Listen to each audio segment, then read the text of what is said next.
Hi, everyone. Welcome to our panel. We will be with you shortly. We're going to give folks a few more minutes just to get in, get comfortable, so we can begin this very intentional conversation around anti-Blackness, anti-Black racism, and this pandemic. Actually, both pandemics we're trying to navigate through in this current time. So please hang on with us, get you something to drink, and just relax.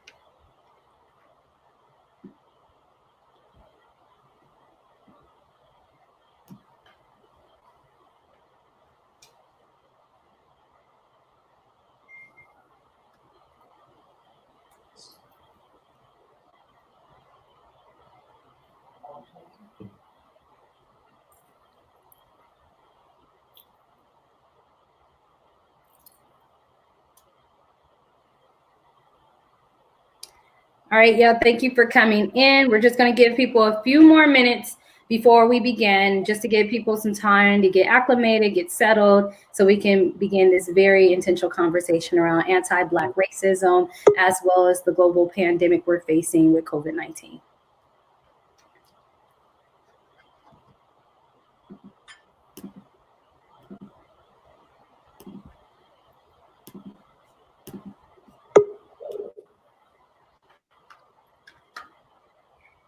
Do we want to test out the comments? Have somebody type in just to make sure? Sure. And if you're coming in, if you can just type in on the YouTube live comments so we can just make sure we have your comments in real time, that would be great. We're just going to give folks maybe like 2 more minutes before we begin today's conversation.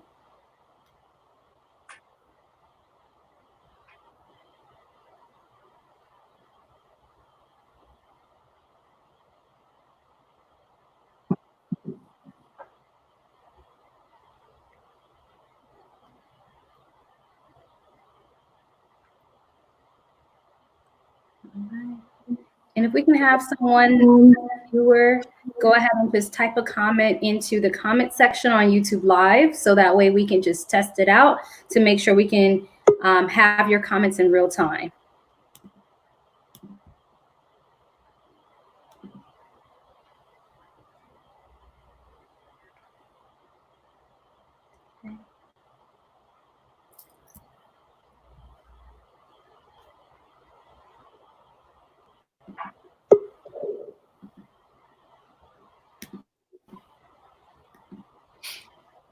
All right.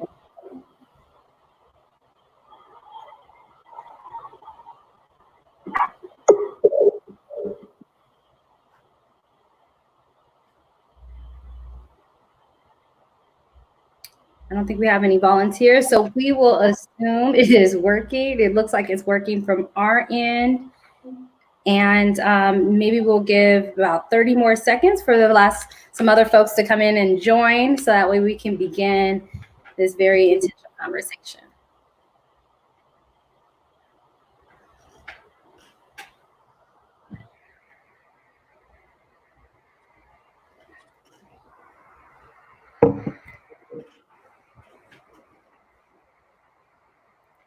Okay, wonderful.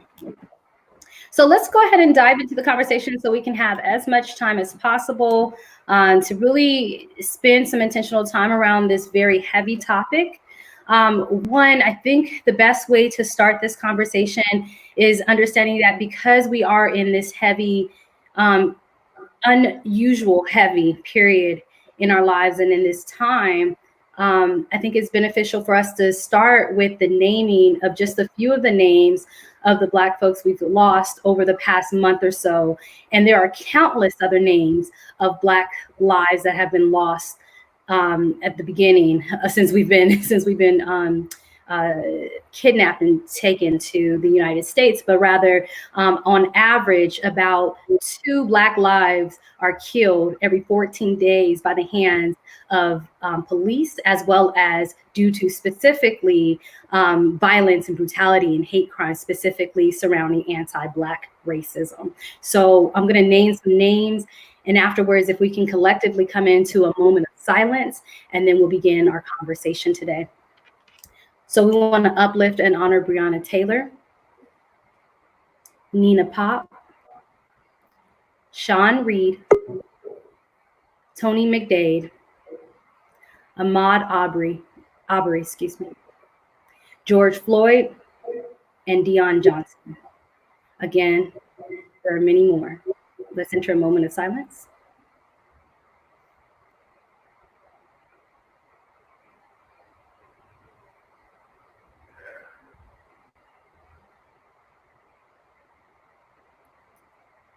Ashe. I think after going into that moment of silence, what is something we should resonate with and grounding us is that we're holding so much strength and power. We are holding fear, anxieties. We are holding a new trauma that we have never seen before and had to navigate through. I say new trauma, new levels of trauma. We are holding a level of depletion of just emotions. We are holding numbness. We are holding a lot. So with what we're holding, let's just take a collective breath.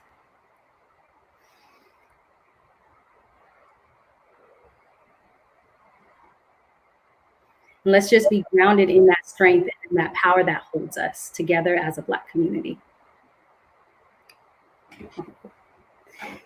So let's enter into this very deep conversation today. We are very aware that we are not even going to chip away at this huge issue, but it is something that we are willing to begin to navigate a conversation around. This is exactly why our panel was created, to bring together collectively us so we can have these type of conversations, so we can strategize about actions that will push us forward and navigate around those. So we want to make sure that we're continuing to center us. Usually in our episodes, we say Black and brown folks, indigenous folks, undocumented folks, and we know all of those identities are very intersectional, but today we are being very intentional about saying Black folks, Black lives, and I mean all Black lives. I'm not talking about just cis straight Black men and women. We're talking about queer and trans folks too as well, who are also Black. Okay, so when we speak about Black lives, all Black lives matter, not just some. And that's what I want us to center our conversations on today, the systemic oppressions and injustices that we continue to see throughout our public health systems, the healthcare systems, educational systems, and continuously the incarceration system. And I intentionally do not say criminal justice system, okay, because there is no justice in this system. So I want to make sure that we have this dialogue today. And the purpose of this is, one, to bring together our communities to have a space, an intentional space to just show our power, to mourn, to grieve, as well as to have some intentional conversations around both pandemics we are facing. You know, it has been very clear now more than ever that, yes, we are facing a public health crisis. We are still trying to navigate through that. We are still dying. We are still sick, etc. We are still navigating even the trauma that is associated with COVID-19. And while being Black and living in our Blackness, we are constantly being killed, living in fear, and being hunted and chased down by police and other folks who are navigating through white supremacy. So this conversation today, we hope to touch on all those points, but also, again, centering on our power and discussing some very important things we can do to help navigate us through some healing practices and centering our self-care. With that being said, in this conversation, we want to leave space for open dialogue. In no means do we want to just lecture. You know, we created this space to help navigate it, but we want you to actually put in your comments in real time so we can address those. It doesn't even have to be a question. It could just be how you are feeling, and we can just be here with you. We can hold you. Because we want you to hold us too as well. We are going through this collectively as a community. So with that being said, we'll begin the deeper dive into our conversation. We're going to start with navigating our lives while navigating a pandemic, and we'll kick it off to Dr. Rose. Thank you, Dr. Redmond. So, I mean, this is a very trying time for our country. I mean, I think everyone is well aware COVID hit our country at we were really taken by surprise. Our administration at the federal level was not prepared. And as a result, to date, we have lost 109,000 lives due to COVID. And half of those are Black and Brown people.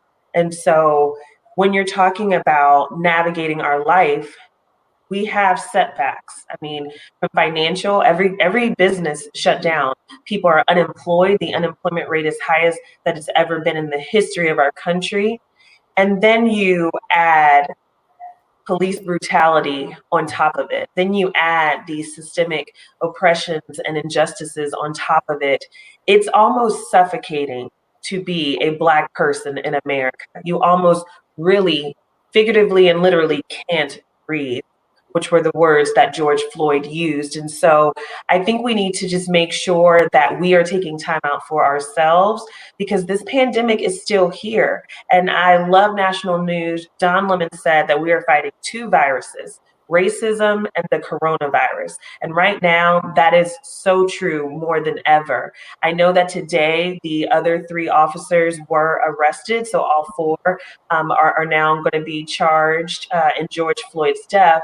However, it took 8 nights of protesting, 8 nights of protesting. And when we think about these protests, when we think about these large groups of people coming together, when COVID is a respiratory airborne virus, these protests have now put our community at greater risk of coronavirus, because coronavirus is not over. People are still, new cases are popping up day after day. And so the fact that we as Black people were willing to put our lives on the line in the name of these injustices, oppression, systemic racism, that speaks volumes.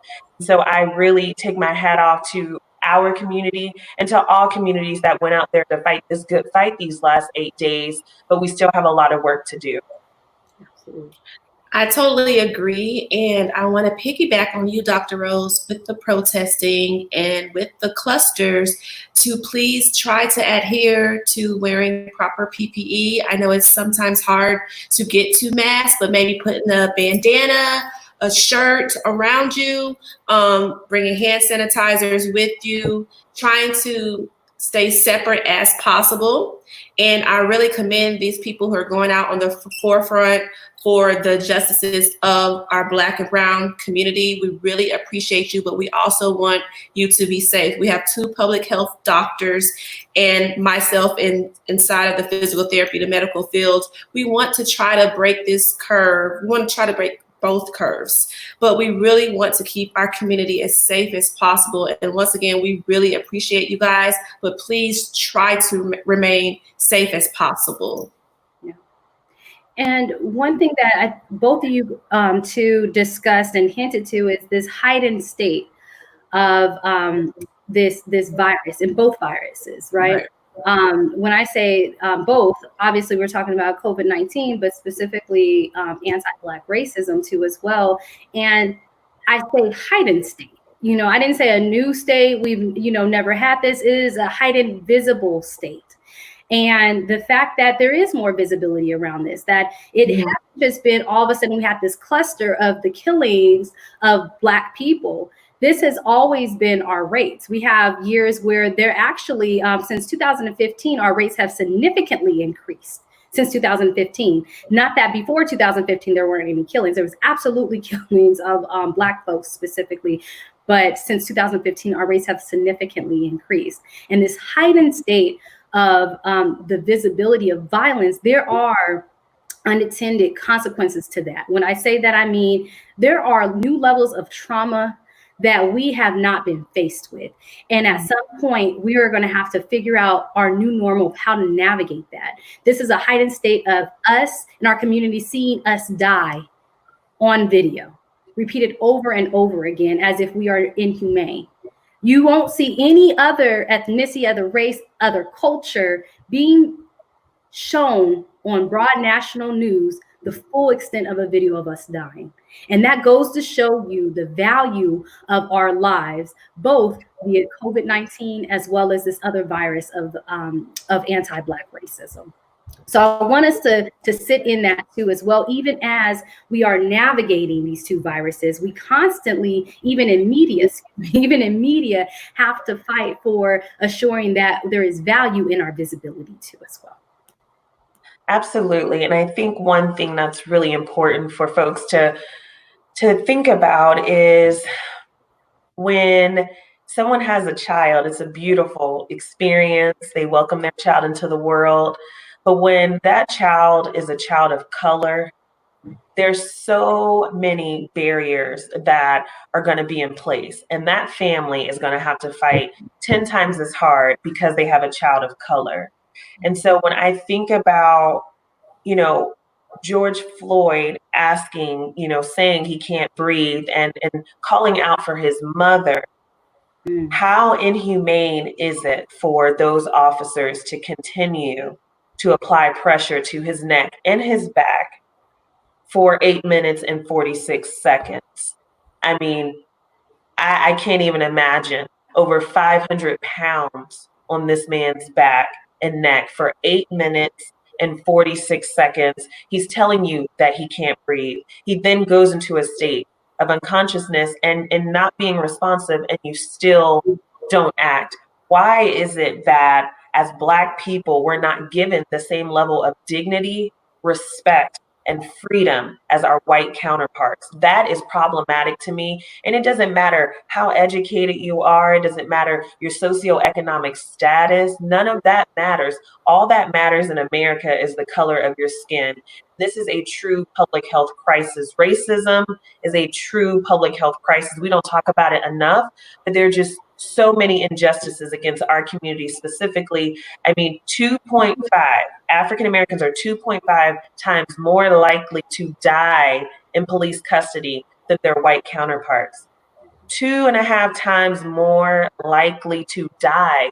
Why are we dying just because we're getting arrested?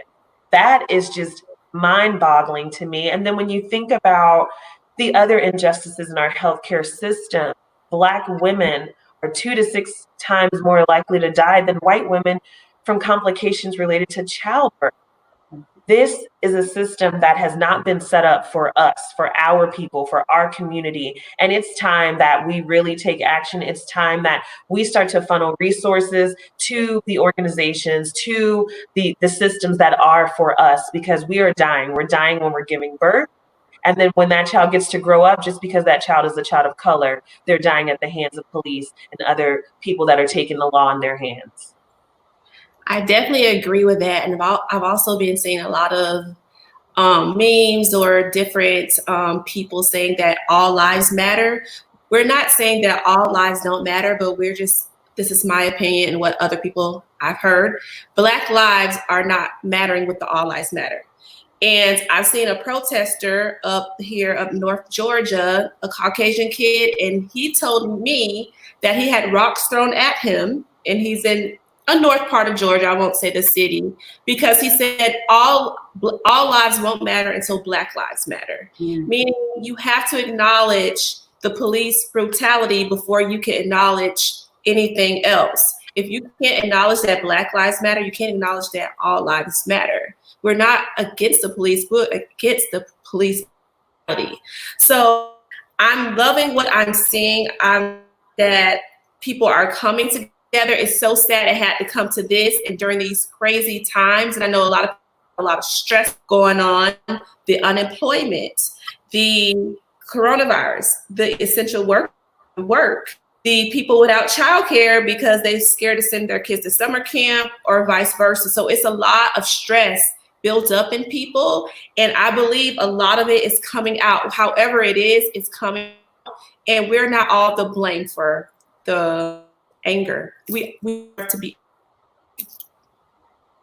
Yeah. I think we lost you just a little bit, Dr. Q. Oh, sorry, I don't know what I said. It's okay, we're towards the end. And a few things that I picked up on from both Dr. Rose and Dr. Q in your discussion is that when we think about anti-Black racism, it doesn't just start and stop with police violence and brutality. Yes. Racism, specifically anti-Black racism, is intrinsically linked into our systems, which show up in ways that if you are not actively engaged in dismantling white supremacy and the ways in which whiteness and capitalism shows up within systems, you will miss it.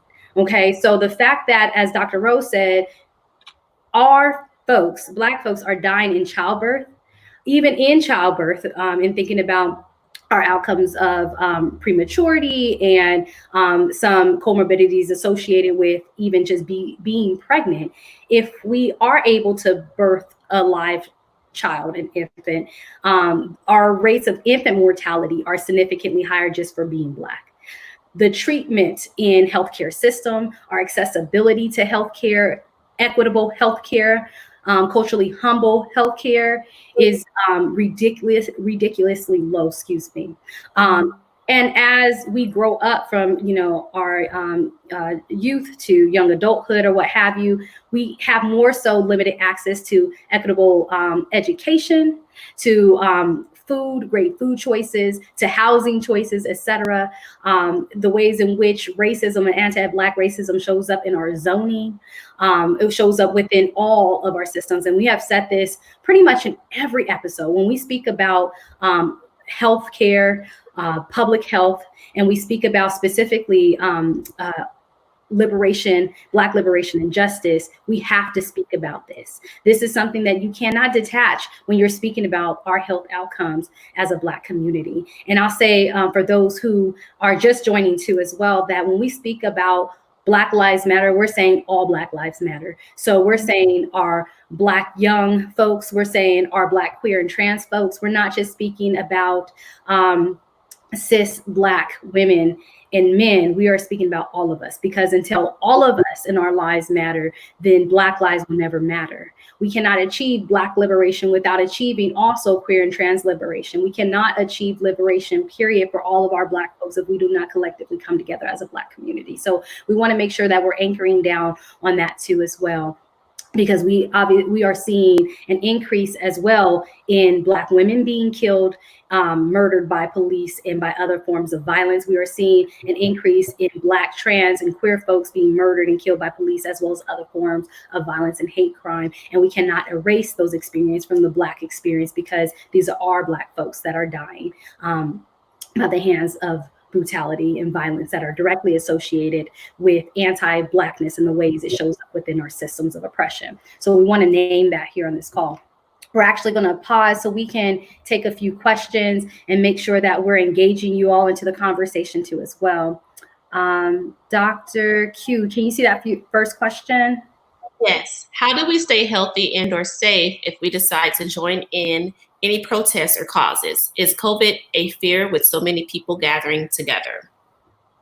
I think we spoke about this earlier, but I know people say we're dying anyway. I've heard some things. Why not let's protest? Because we're either dying under the hands of the law enforcement, or we're dying from the coronavirus. So I don't think people are scared anymore, but we're just trying to bring attention to still adhere to these precautions, because coronavirus is still there. We're not hearing much about coronavirus because all these things going on right now. So the people that's not fearful right now, we thank you for protesting, but just still be safe. I think I'm answering that question. You are, and it says, is COVID a fear? So I think dying at the hands of police is a fear at the moment. I think that fear is taking priority over COVID, but COVID is still alive and well. And until we have a vaccination, everyone needs to continue to protect themselves and their family. And so I think that's something that was really profound, that people are putting their health at risk by going out and doing these protests. And I respect and commend them. Some have masks, some don't. And I do believe that we will see clusters of coronavirus cases spike in certain cities where these protests have happened. And I mean, coronavirus is already taken over a lot of urban epicenters in our country. I mean, when you look at New York City and the number of COVID deaths that are there specifically, it is unreal. And so I think, people made a choice, and it was a great choice. We have to go out there, we have to protest, we have to rally, because these injustices have to stop. So just wanted to piggyback off what Dr. Q was saying. Yeah, and I'll also add that there are Black organizers, leaders, advocates that are on the ground and have been doing this work for many years in every state that you are probably in viewing our episode. So I know we're here in Atlanta. There are radical Black organizers, grassroots organizers, reproductive justice leaders, and social justice leaders. I'm one of the leaders in a Black RJ national group that we are avidly organizing on the ground for the movement for Black lives with a collective group of our partners that have been doing this work for many years. So I say that to say, how do you engage in a healthy way if you are interested and willing to engage in a protest or a cause? You connect directly with these leaders, with these organizers, and with these organizations, because they do have strategies and plans in place to protect you and to have you be as safe as possible, including if it leads to your you being arrested, bailout funds, how they navigate that safely, and et cetera, intervening with the police, et cetera. And there is a risk level, red, yellow, and green, as far as the level of risk that people may be willing to take depending on what level of activism you're interested in. So please do plug in to organizers and organizations, because there is strategy behind this. Please don't just go out, and I know you're angry and frustrated and all the emotions we said at the beginning of the call, but there is strategy behind the way Black people move. There has always been strategy. So please connect with an organizer. And typically these organizations have access to some supplies. Organizations like my private organization, well, it's a public organization, but that I'm connected with, as well as all of our partners, have dedicated some funds to getting water, PPE, goggles, etc. So please do plug into an organization. I think that would probably be your safest bet. So I see one of the comments. It's not a question, but it says Black women are not protected. Yeah. That is a powerful statement. And we're not. And people don't care about that. We as Black women, we're not protected. But Black men are not protected even more. And I think that's something that, at least when it comes to the hands of police brutality, I know Black women have been killed at the hands of police. But when you take, this to me just boils down to dignity, respect, rights, freedom.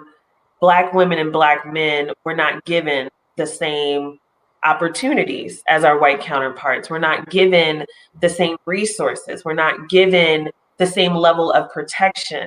There have been instances where someone calls the police because their car is stranded and then they end up dead and they were a Black person. How does that happen? I call you because my car is broke down, I'm stalled out, but yet I die. And so that is a powerful statement that Black women are not protected. Black men are not protected. Trans people are not protected. I mean, the list goes on and on. So I just wanted to acknowledge that one comment there. Then we have, thank you so much for a great discussion so far. From a School of Public Health and University standpoint, what do you think are the appropriate action steps to dismantle racism?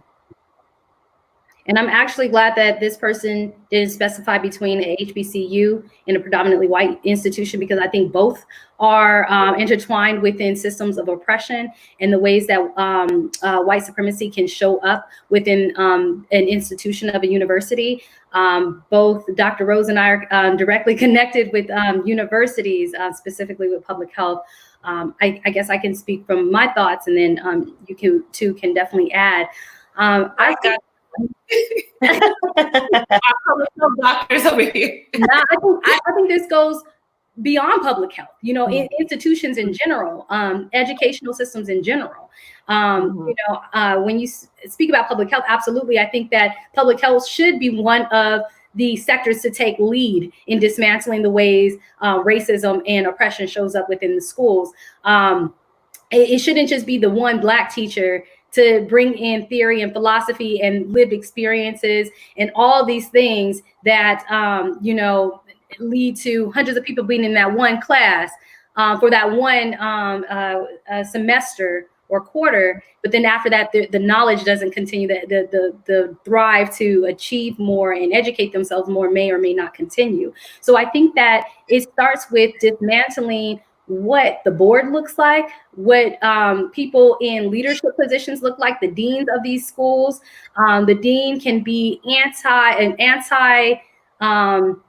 anti-racist white person. They can be radical and for our liberation. And also, if Black leadership does not show up in these ways, that once that anti-racist person is gone, it does not stop and end at that person's experiences. So these are steps that you can take, just being more vocal and out loud about who you want represented in these different positions within institutions, as well as the policies, the housing policies, who has access to on-campus housing, the ways that food pricing is established on campuses, policing on these college campuses, like the list goes on. But I think that it starts by this person here that made the comment, maybe saying something, maybe developing a committee that is very intentional about dismantling some of the ways in which these systemic inequity shows up.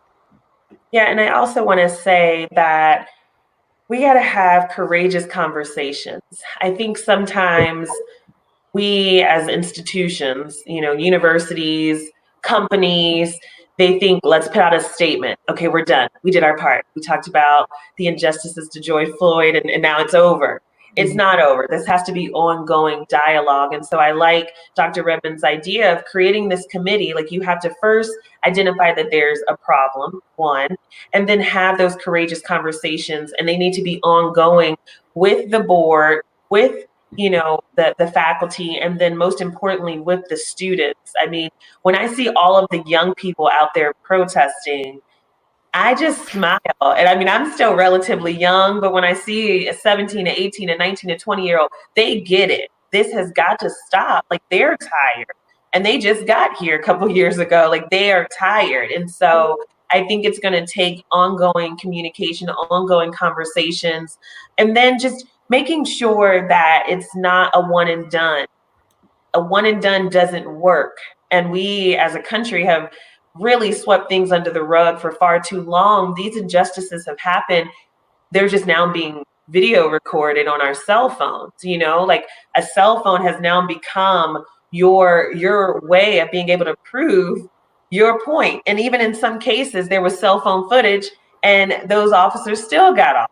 And so I think it also goes to just acknowledging, and another thing about the university piece, I think just across the board, that we have to acknowledge that white privilege is real. White privilege is real. It's alive. It's real.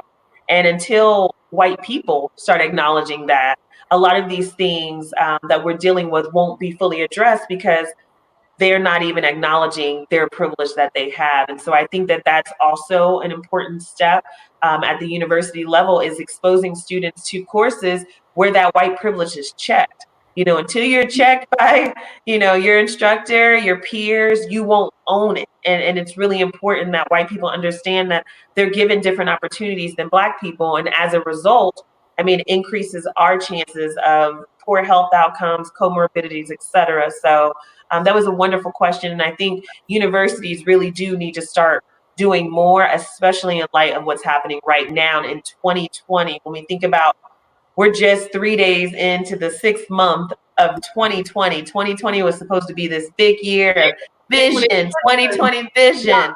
Down, baby. And it has been unreal, the things that we've experienced and encountered as people and as Black people in 2020 alone. So wonderful question. Thank you so much for asking. Absolutely. Can I actually add that, because we offered up a suggestion of maybe putting together a committee or someone like a checks and balance, a process to hold people accountable to, right? I will say this all day long, and the committee or whatever you design needs to be made up of us, not specifically on the call, but Black folks, right? Within different identities, as well as they need to be paid. there's no free labor for Black folks. That's another way in which white supremacy does show up and capitalism does show up in a way that elevates anti-Black racism. So please pay for the expertise of your community, and please take, if you do create this community, whatever it looks like, make sure that the people who make up this community are also of community. They're not other academics and et cetera, that they are people that are doing active work in dismantling systems of oppression. That would be my offer. So we have some more comments. Wonderful. Now we have, as medical professionals and doctors, what are the ways that each of you think is a way that you can help this problem within your own unique strengths? What's your unique gift that you can help?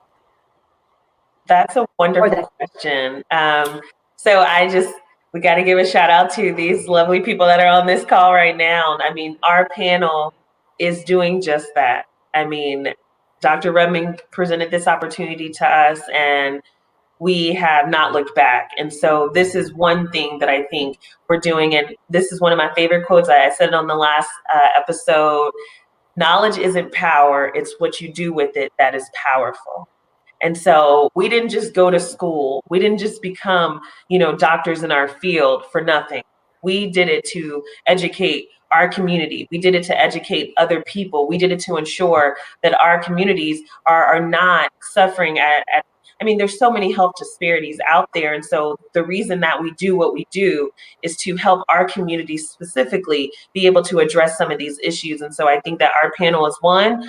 And then I'm really good at bringing people together. I love hosting and entertaining. And so I think just gathering with people and having these conversations and not allowing it to be something that's swept under the rug. Talk about these things in our homes, talk about these things with our families, with our children. I think that that's something that's going to be really important because the conversation can't stop after George Floyd. The conversation has to continue because we don't want there to be any more George Floyds. We don't want there to be any more Breonna Taylors. We don't want them to be any more Ahmaud Arbery's. We don't want any more of this. And so we have to continue to have these conversations and we have to continue to fight this good fight. But I do got to give a shout out to these ladies on this call because we are taking a stand and we're doing what we can to spread our love and our unique strengths in this panel.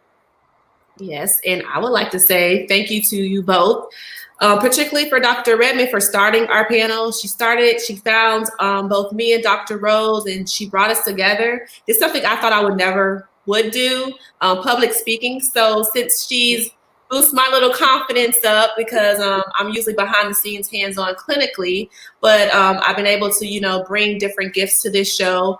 Also, in my private practice, I try to uplift minority, Black, brown community, future entrepreneurs in the health and fitness industry, particularly physical therapy. So I try to show people that you don't always have to go a certain route, even though your physical therapy school or your allied professional school showed you that.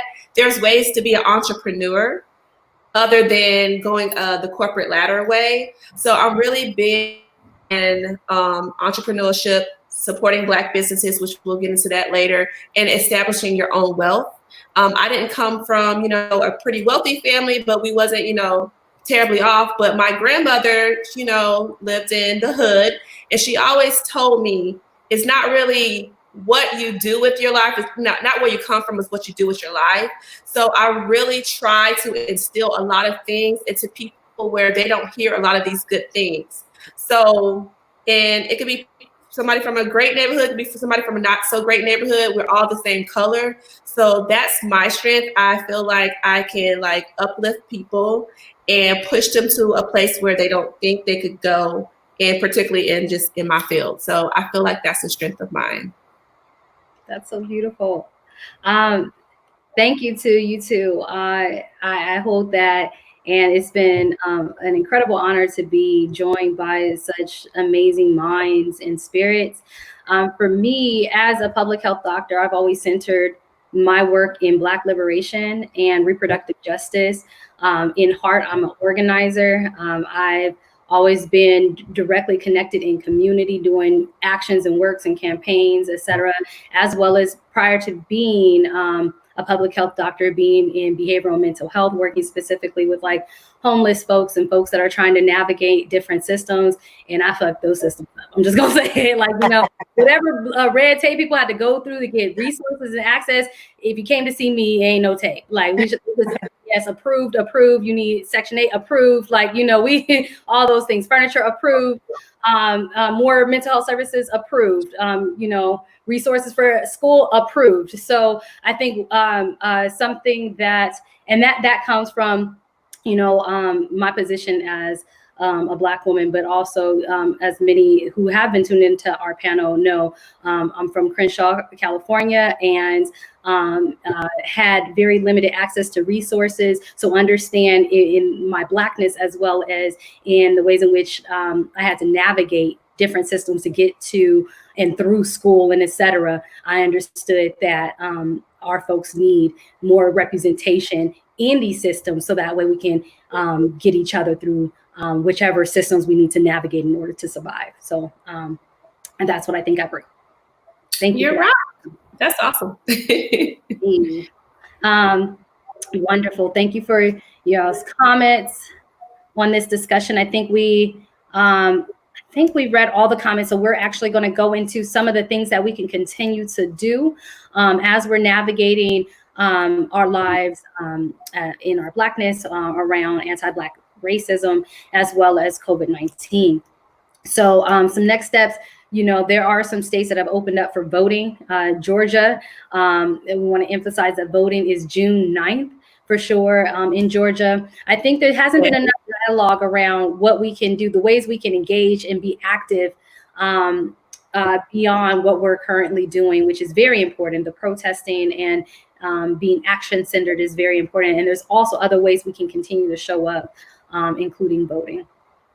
Yeah, and that's so important that you said that. I don't think people understand that the people that are responsible for prosecuting officers that are involved in these cases, those are elected offices. And so it's more than just voting at the federal level and at the state level. Those are important, but you also need to vote at the local level, because those are the prosecutors that would be responsible for prosecuting the officers in any kind of, you know, injustice that is done. And so I think sometimes people just, when they think of voting, they think voting for the president of the United States.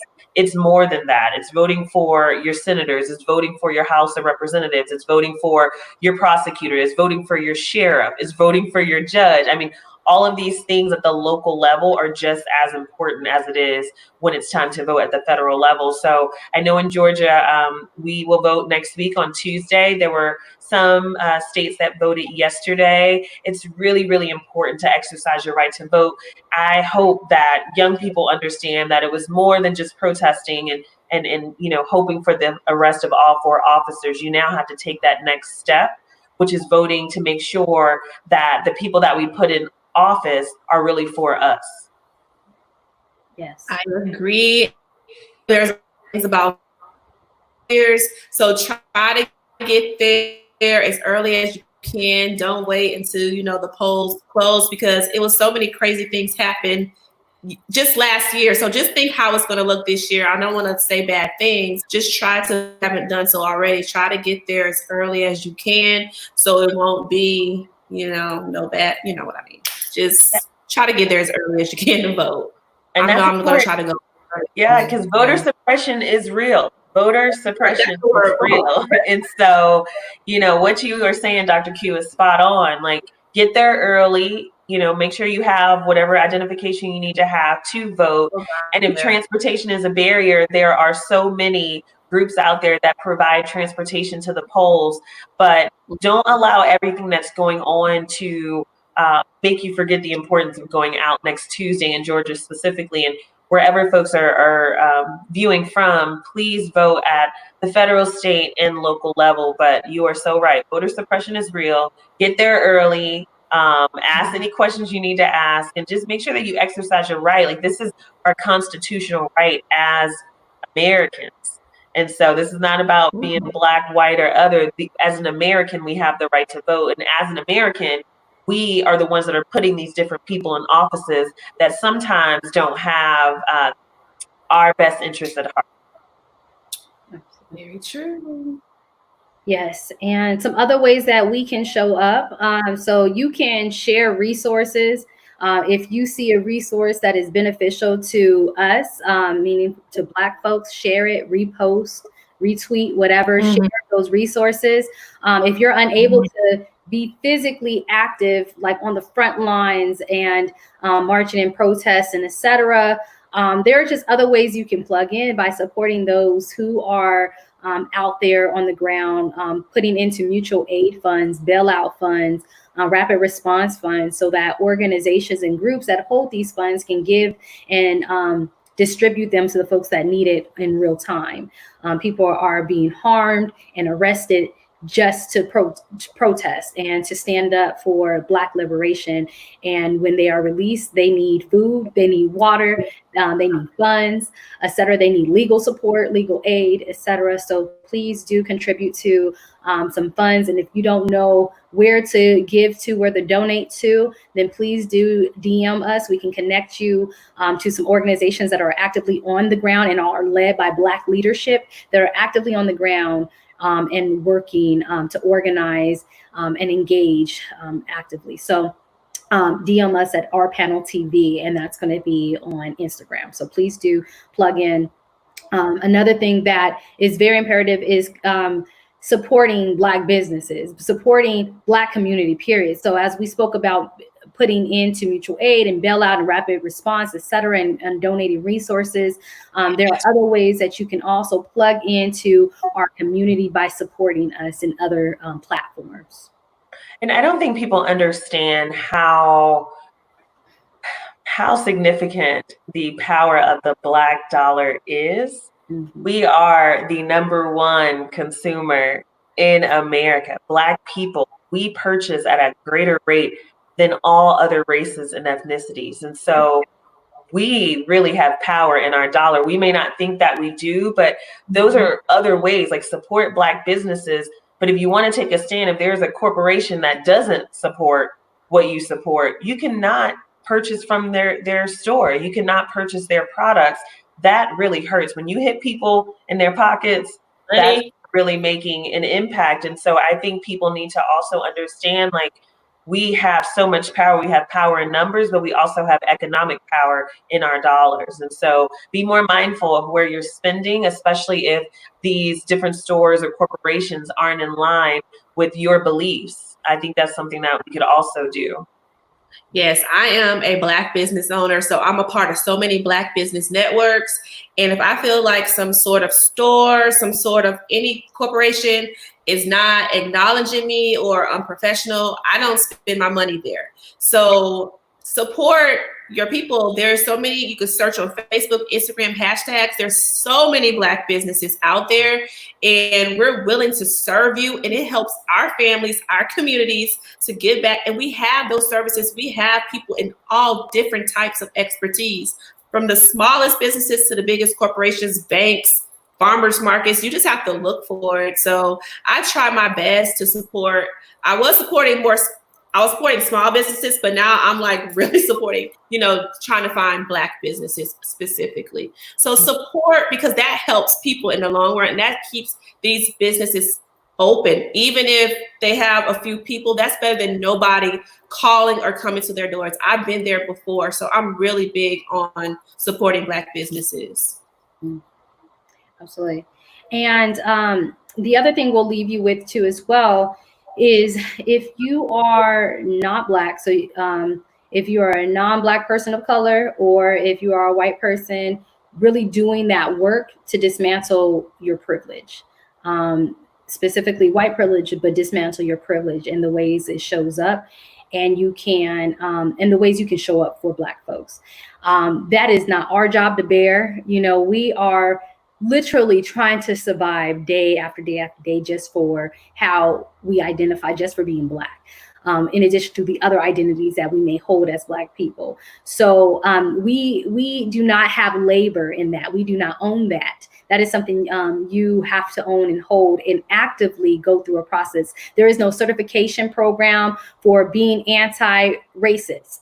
It is an active practice you have to engage in day after day after day.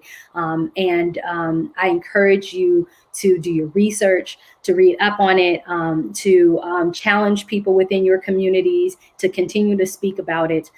Because if one is not does not have freedom and justice and liberation, we all do not.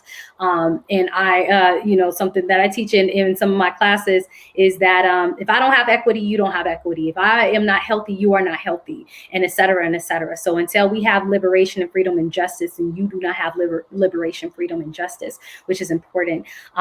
With that comes the acknowledgement of slavery and Jim Crow and the long-lasting outcome of that and how it shows up today.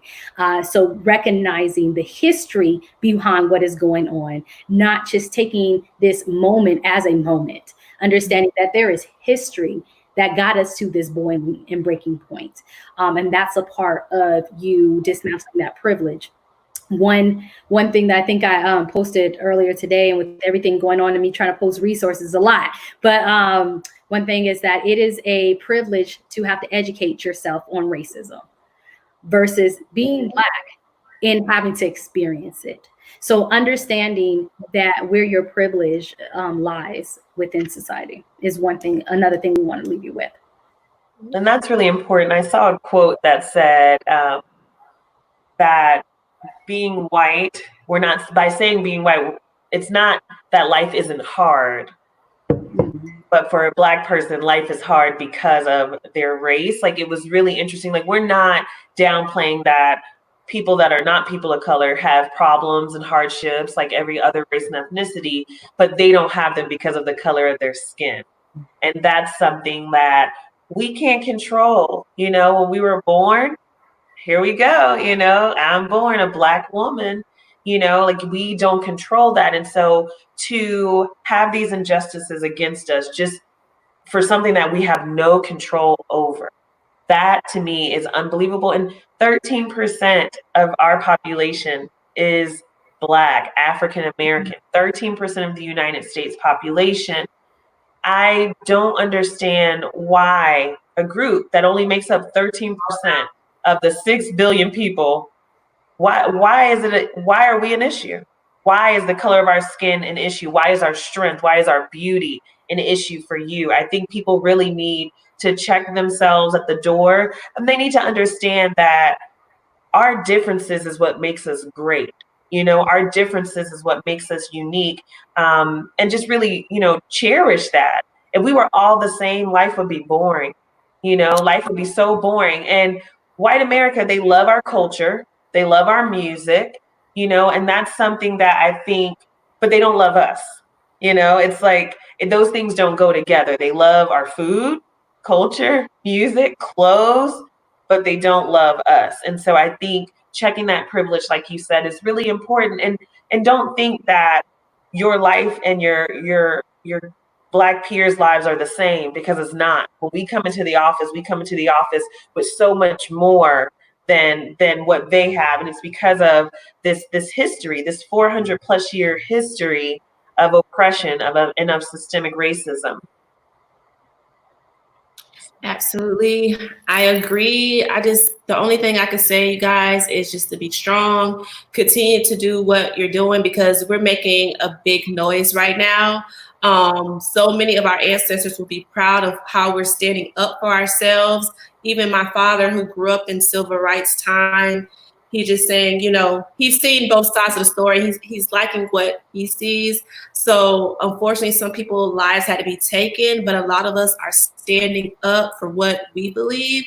And I hope that we see some sort of result from what we're going through. I really do, from the bottom of my heart. I really hope that we could move forward as a community. I really do. Yeah. And I think a race war has been established for hundreds of years, right? And this is the revolutionary moment to end it. You know, and I know it's a process. It's not just, you know, we have this combustion of emotions and feelings and anger and rage, combined with action and strategy, et cetera. It is a process. We have to keep this momentum going. As we said before, staying plugged into community, to organizers, to folks who have always done this work. and who have been connected to this work. This is systemic problems that won't be solved. It has to be solved within systems, systemically solutions, right? And another thing will kind of like anchor us in as we begin to depart is that, as we said in the beginning, this is a new level of trauma that we have not experienced. Even our parents and our grandparents, right? They've experienced levels of trauma, but the visibility of this trauma, it's magnified and multiplied, et cetera. It's just, it has been normalized, the killings of us, and which is why you see this uproar and anger and rage and strategy, you know. So this is a new level of trauma, and at some point we're going to have to center our wellness, our mental health, and our self-care.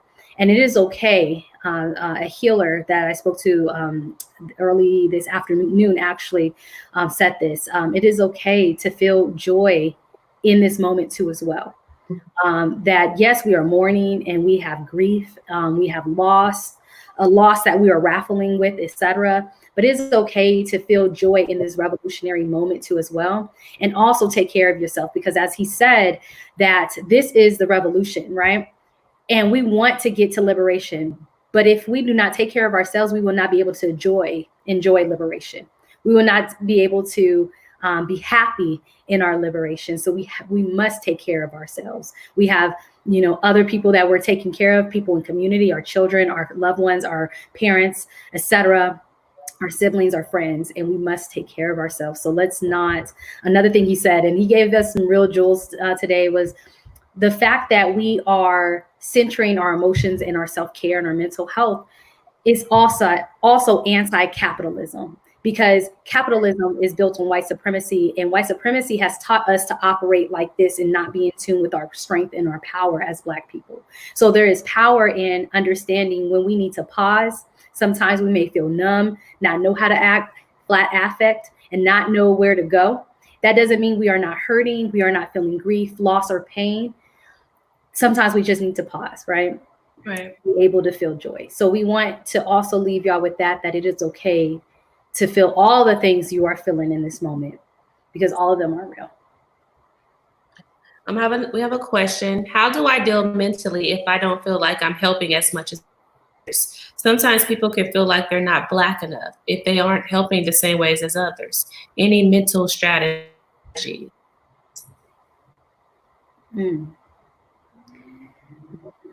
You know, heavy. That's heavy. I will say that we are our worst critics, and we as a community, we are hard on each other sometimes. We're hard on our Black brothers and sisters, and the Black enough, you being able to navigate your life day in and day out, that's enough. You don't owe anyone anything. You don't have to be on the front line protesting if you're supporting a Black business locally, or if you are trying to spread the word, or you're getting folks to the polls. So don't take on that. That's not, I wouldn't even give that any energy, because you're being Black enough, that's not, to me, I don't feel like that's something that's fair. We're already Black. So when you have Black people saying you're not Black enough because you're not down protesting, that's not true, because you could be contributing to bailout funds. You could be, contributing to purchasing someone's groceries right now during this pandemic, an elderly person's groceries. You could be doing so much more that they are not aware of. And so as far as strategies, that's their problem. Don't take on anyone else's problem. That's my number one. How they feel about you is their problem. Right. What they think about you is their problem. So don't do that, and just take time for you. Take time for you. Know that you're doing your part. Know that you're doing the best that you can to navigate this pandemic, this double pandemic of racism and the coronavirus, and keep doing what's best for you and your family. Don't allow the noise, to get to you, because everyone's doing the best that they can. You're already dealing with enough mentally. So for the judgment, like Dr. Rose say, everyone's going to judge, whatever color. But as long as you feel like you're advancing yourself and people that look like you in any platform, that is enough. Now, people going to talk. That's just how they're gonna talk, and you just keep it moving because we're doing the best we can at what we have right now. And everyone's battling some sort of something right now. The world is not normal at all. Like on top of it wasn't normal before, it's really not normal right now. So just keep doing you because you have to think about your mental health and physical and emotional health. Mm-hmm. I echo all of that. And if you want to discuss further, you can absolutely inbox us at OurPanel TV because there are roles we can play in the revolution that isn't at the front lines. One, being Black, you are a part of this revolutionary moment, period. And having to navigate, as my co-host said, navigate just our experience as Black folks is enough. And if after that you have the capacity to engage in whichever level of engagement, then and you're able to do that, then great and amazing. But people have different roles. Some folks can watch your children while other folks are at the front lines. Ooh, thank you. You know, some folks are preparing lunches, buying water bottles, buying supplies, writing op-eds, press releases. There are people at all different diverse roles in this movement and in this revolutionary moment. So some more visible than others. So please sit in what we're sharing here. And then we'll take one last question, then we'll round us out. We have, how would you recommend to respond to a person who criticizes you for not being on the front lines as a African American? I think we kind of hit on that, but I think the difference with this question is, how do you respond to a person who criticizes you? Block. Y'all don't want to know how to respond. Block. You know, on the Facebook it says block. Yeah. I'll give you my thought behind that, and then we can share our different thoughts. But one, who is this person? Is this a white person, a non-Black person of color, or is this a brother or sister or a sib? Like, is this a Black person that you know? If it's a white person, non-Black person of color, I most likely would not expend any type of energy in any type of response. Like, I'm just going to be very real. That's not a criticism that I'm willing to take from anybody that is not living in my experience, period. Now, let's say you have a radical friend or sibling or et cetera that is, criticizing you for your efforts or what have you. My thought is, I will actually engage in a dialogue, depending if it's a positive dialogue and it's not hazardous to your self-care and mental health. So if this is a productive conversation we can have, such as us three having right now around the different levels of engagement and how there are different roles people can play within a revolution, and that how my experience in my Blackness is revolutionary enough that, like if you can have a productive and loving conversation with a sib, a brother, a sister, etc., about that, then I encourage that. But if that person is, again, white, and we're talking about anti-Black racism here. So if this person is white or a non-Black person of color, I probably wouldn't engage, because that's not my labor. That's not my responsibility to hold you in that conversation. And I'm just not willing to engage in any type of labor I ain't getting paid for. And there's no reparations in that. So, that's just how I would respond. Well, you said it. I'm going to say what she said. That was perfect. That was perfect. I definitely think it's going to depend on who the person is. But you don't owe them any explanation. And I can't stress that enough. Like, you don't owe them any explanation. And you don't have to be on the front line. Some people that are on the front line may be unemployed right now. You may be the breadwinner for your household. You may be the only financial contributor to your household. So you can't go and protest because you have to work. Or you're an essential worker and you have to work. And so they don't know your story. They don't know your history. They don't know your background. And so therefore, because they don't know, I personally would not respond at all. You don't owe them an explanation, and don't take that on mentally. It's not your responsibility to explain yourself to somebody else. And I really do want to stress that every African American is not on the front line. First of all, every African American doesn't go and vote. So, you're talking about front lines protesting, all African Americans need to go and vote. So I would not take that on. I personally would not respond at all. And don't allow those criticisms to affect you. Your self-care is important. Your family's livelihood is important. And as long as you're doing what you're supposed to do to fight this good fight, that's all that really matters. Yes. I agree with all that. We don't have to repeat. Don't waste your energy, baby. Yeah, baby. My country, baby, don't. You have stuff going on. Just don't waste your energy. Absolutely. Well, we want to end this heavy but very powerful conversation in just some grounding, so collective breath. And as you feel comfortable, if you can just kind of like center yourself and kind of just take a few deep breaths in and out.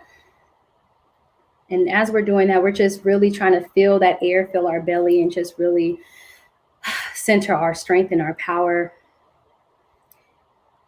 and letting go our anxieties and our fears in this moment. We are holding that we are powerful and we are liberated and we are together in this. And if one does not achieve liberation for all Black folks, then we all do not achieve liberation. And all Black lives will never matter unless all Black lives matter. We're talking about our trans folks, our queer folks, our Black women. We have to center that all Black lives must matter. And that's the only way we're going to get to health equity and true freedom. So, I know that was heavy. Thank you all for joining us in today's conversation. It is going to be recorded and up on YouTube, so you can go back and you can share. But we encourage you to please do your part, and we are here if you need us. DM us at OurPanel TV if you have any questions or need any resources. Thank you so much. Thank you. Thanks, everyone. Have a great evening. Bye.